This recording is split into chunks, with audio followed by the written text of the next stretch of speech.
How's it? Welcome back. So, having just finished talking about techniques that you can use when trying to find that specific special someone within your lucid dream to try and get it on with. Next up, we'll be talking about something that you'll probably make far more use of when trying to pursue erotic lucid dreams, and that is simply just taking the best, most attractive available option that is relatively nearby.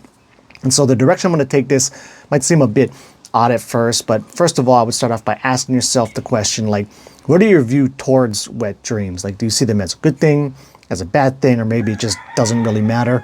And I bring that up because if you happen to see them as a bad thing, or I guess more specifically as something that you should not do, it can have the knockdown effect of making it less likely to happen.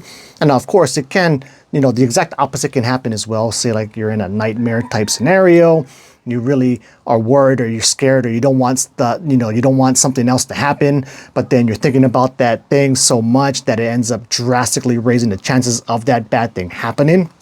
But generally speaking, if your stance on it is, you really believe like it's something that you shouldn't do, it's just going to lessen the chances of your subconscious mind serving you up, attractive options, right? And if that really is your view on it, I'm kind of at a loss for how you would change that.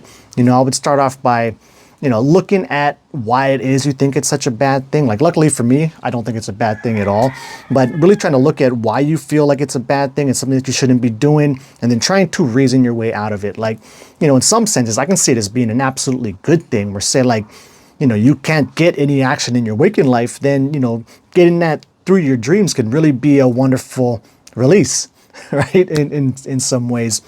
So really when it comes down to it, I think what you want to do here is you're really trying to befriend your subconscious mind through your lucid dreaming practice in general, right? You really want to feel like it has your back.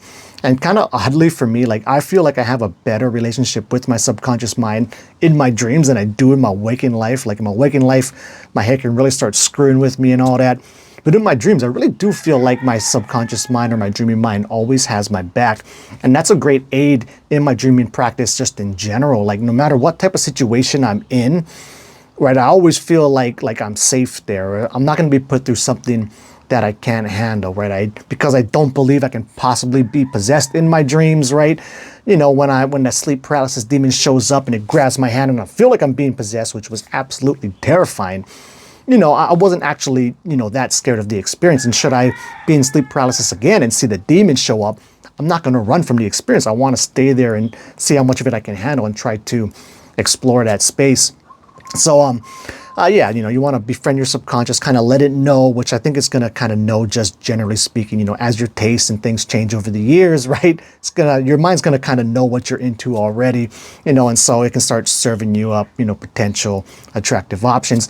Now, in some ways, this can actually become a roadblock in your practice, especially if it's just like a built-in habit where that's what you do every time you get lucid. Or like you'll be trying to be more productive and do other things within your lucid dream, but your mind just keeps throwing like hot chick after hot chick after hot chick at you. And it can be hard to hold off and refrain from doing anything. And then in a later video, I'll talk about how, that can actually become a good thing, right? Where you learn how to refrain and do something else, even when you have all these available hot options all over the place.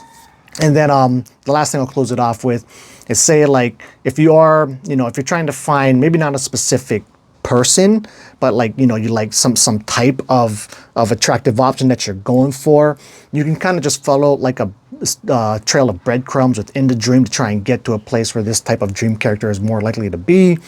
So say you're into like, I don't know, hot CEO chicks or something. I'm not particularly that into it, but say you're into that. That's the kind of girl you would like to get it on with or whatever, and you find yourself in like like a city setting.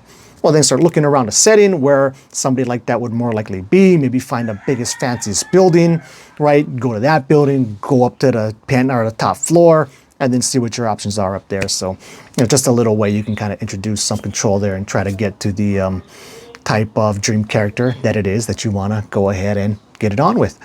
So anyway, with that said, that'll wrap it up. And until the next video, keep your lucid dreaming practice legit.